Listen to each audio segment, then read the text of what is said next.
Ito nga pala yung gagawin natin ngayon, Honda Jazz, bubong, saka wood.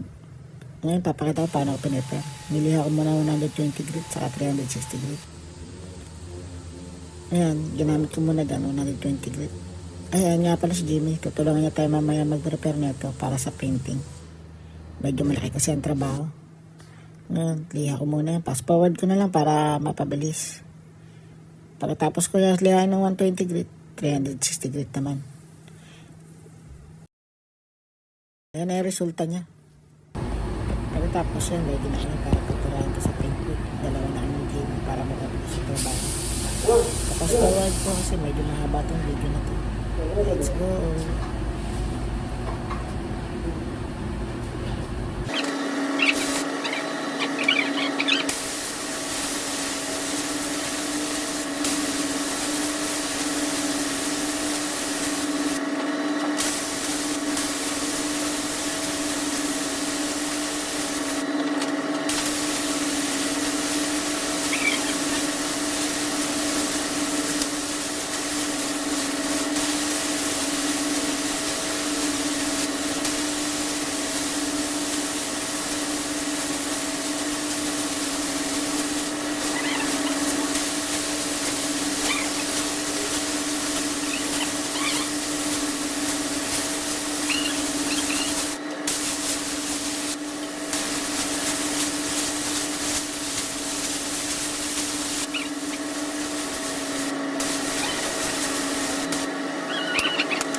Ayan, check na namin kung nalagyan na ba lahat.